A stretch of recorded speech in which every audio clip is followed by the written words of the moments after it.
अस्सलाम वालेकुम, मेरा नाम डॉक्टर शिदात है। आज जो हमने डिस्कशन के लिए टॉपिक चूज़ किया है वो है क्या डेंटल इम्प्लांट्स पेनफुल होते हैं? क्या डेंटल इम्प्लांट्स करते हुए डर लगता है या उसको करते हुए दर्द होती है? या दर्द का फ़ील करना आफ्टर द डेंटल इम्प्लांट्स। लोग डेंटल सर्जरी को बहुत ज़्यादा डर उनको लगता है इस डेंटल इम्प्लांट की सर्जरी से। लेकिन मैं आपको बताना चाहता हूँ जैसे कि आपको बहुत से लोगों को एक्सपीरियंस होगा अपने दाँत निकलवाने का, वैसे ही डेंटल इम्प्लांट का भी प्रोसीजर है। डेंटल इम्प्लांट का प्रोसीजर डेंटल एक्सट्रैक्शन यानी दाँत निकालने का जो प्रोसीजर है बिल्कुल सिमिलर है।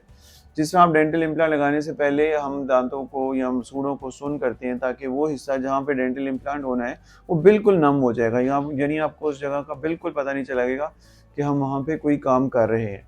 तो ये भी एक प्रोसीजर है जिसमें आपको नम करके किया जाता है।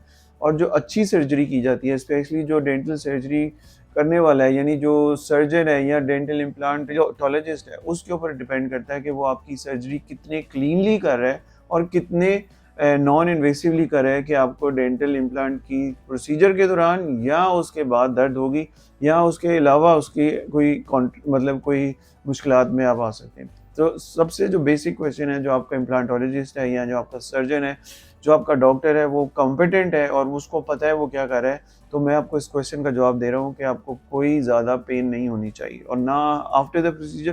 देखिए, हर सर्जरी के प्रोसीजर में जब सर्जरी होती है तो उसके नेचुरल जो रिकवरी पीरियड है वो ये है कि जब आपको सर्जरी के बाद स्वेलिंग भी होती है, उसके बाद पेन भी होती है, लेकिन पेन को मैनेज किया जा सकता है जब डेंटिस्ट आपको पेन किलर्स देगा और ऐसी बेहतर पेन किलर्स देगा और एंटीबायोटिक्स देगा, तो आपका जो सिस्टम है वो उसको बिल्कुल बेहतर तरीके से आपका हल हो सकता है, आपको बिल्कुल पेन की महसूस नहीं होगा।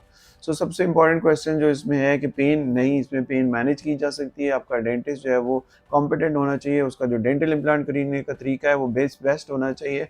डेंटल इम्प्लांट के अंदर अब जो मेरे पास, अब मैं आपको बता सकता हूँ कि एंग्ज़ायटी भी जो होती है, जिन लोगों को सर्जरी की एंग्ज़ायटी होती है, तो हमारे पास हमारे इस डेंटल क्लिनिक में नाइट्रस ऑक्साइड का ट्रीटमेंट भी है, जिसका मतलब ये है कि इसको कहते हैं लाफिंग गैस। जिस लाफिंग गैस के अंडर हम वो ट्रीटमेंट करते हैं, तो आपको बिल्कुल किसी चीज़ का जो फ़ियर हो, यानी नीडल का फ़ियर हो या सर्जरी का फ़ियर हो या किसी और चीज़ का दर्द का फ़ियर हो, वो सारे फ़ियर्स नाइट्रस ऑक्साइड के ट्रीटमेंट के अंदर या मशीन के नीचे जब हम करते हैं तो आपको बिल्कुल नहीं होते।